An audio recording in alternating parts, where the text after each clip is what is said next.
It is time for Dr. Judy Wurtman and Open House Concepts this morning here on Robin Hood Radio. Judy is the co-author of the book Open House Concepts, and also, no, she's not. She's the co-author of the Serotonin Power Diet, serotoninpowerdiet.com. Also author of Simon Luther's His Tummy, and Before Her Voice Was Still. And from her Open Concept department, here she is, Dr. Judy Wurtman. Good morning. Good morning. One comment on this. I think the reason that one did not have open room concepts is because of heating. You wanted to keep your room small so that you could contain the heat rather than having it dissipate throughout in a large house with a high ceiling. So I think that in cold climates you probably try to not have that openness. Because you wanted to huddle around a fire. You mean there's some actual efficiencies that were built in along the way? No. And by the way, if you spend any time watching, for example, some of these Food Network recipes that require 3 different trips to the to the heat source to fancify, you will also understand that it's not quite as simple as it once was. Absolutely. No, exactly. No, cooking your gruel over a fire. Right, remember? But, stirring. Right, exactly. Anyway, what I sent you this week, Jill, is something that I came across almost accidentally, but apparently the information has been floating around since January, and that is finally, for those who really are interested in this, an explanation as to why some of us have experienced a very quick change in our hair color. That is, some people, and the most notable example actually is our past President Obama, have gone from a deeply pigmented hair, brown, black, blue, blonde, what have you, to almost entirely gray in a very short period of time, and at an age when one would not expect to see hair become gray, to lose its color so completely. And it has been known for really hundreds of years that acute stress can take away the pigment of one's hair. And the most notable example is apparently Marie Antoinette, whose hair went from an auburn, sort of a reddish color, to white overnight before she unfortunately lost her head in the guillotine. And apparently this has also been true of other people like Sir Thomas More and Anne Boleyn, whose hair also turned white the day before the evening before they were going to lose their heads entirely.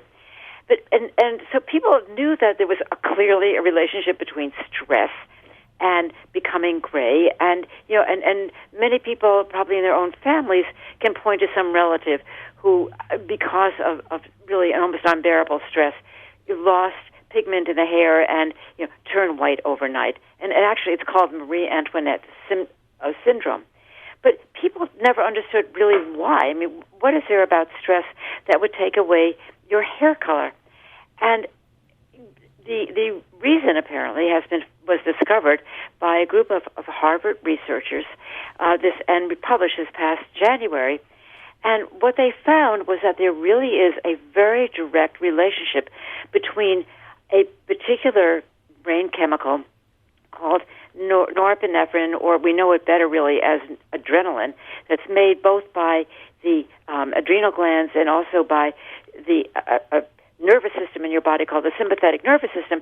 We know there's a relationship between that and the inability of your hair when it's growing out of the hair follicles to contain any color. And the way it goes is this. You have apparently 100, who knew this, 100,000 hair follicles in your scalp, and normally, until you become bald or old or what have you, they produce hair continuously because your hair is lost continuously. And in these little sort of pits, tiny microscopic pits in your scalp, there are cells that actually produce the hair itself, and there are other cells called melanocytes that contain the chemical melanin that gives your hair color. And there are 2 kinds of melanin. One will give your hair a brown or black color, and other will give your hair a blonde or reddish color, and all the permutations in between.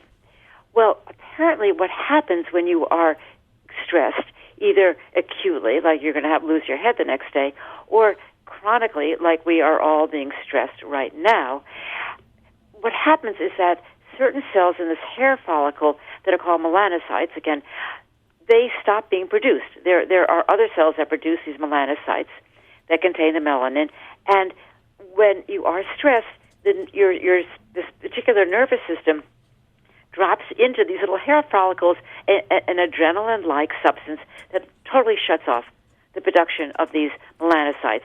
And so it ends. You no longer can get your new hairs will not have any color.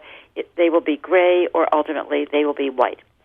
And, this was shown by various experiments with mice, but what the researchers came out when they actually were quoted in their paper by saying that they were shocked that the effect of stress could cause such an irreversible change in what seemed like sort of a very normal process, making new hair that had the color of your old hair. And, they said, we know that stress causes all sorts of problems. People, can't sleep, they don't eat, they lose weight, they gain weight. Their skin can respond by having rashes. There are all sorts of, one can be more susceptible to, infectious diseases. There are all sorts of problems, physical problems that occur when we are stressed. But, up until now, it was thought, well, when the stress is over, you get enough sleep, you eat right, you exercise, you try to meditate or have some private time for yourself, you go on a vacation, the changes will be reversible. But this is one of the first clear cases showing that when you are really stressed, there are permanent changes that can take place in your body. It happens that they looked at hair color, but now one wonders what other permanent changes can take place in your body as well. And it's really scary because we are now going through, the 5th month of unrelenting stress from the virus, and you wonder, what are we going to be like a year from now? Are we all going to have gray hair when we didn't think we did? And what other permanent changes may be occurring in our bodies right now that we're not aware of? So I think that, if anything, if one can, just take a little bit of joy and calmness and comfort in whatever you can find during the day to decrease your stress, I think is very important. Can I make a recommendation? I think you're absolutely right. And one recommendation before we go, people could just stop watching their screen all day long. Absolutely. Go outside, get some air. I'm sorry. It's very simplistic, but it's important. Take your dog for a walk and cuddle your cat. Yeah, exactly. Well. Anyway. Alrighty. I'm curious to know what color my hair really is. Anyway, that's another topic. Only your hairdresser knows for sure. Thank you very much, Dr. Judy Wurtman, Food for Mood. And you can hear Judy here Monday on Thursday mornings right before This Week in the Lakeville Journal. Also at robinhoodradio.com. Click on On Demand. Click on Food for Mood with Judy Wurtman.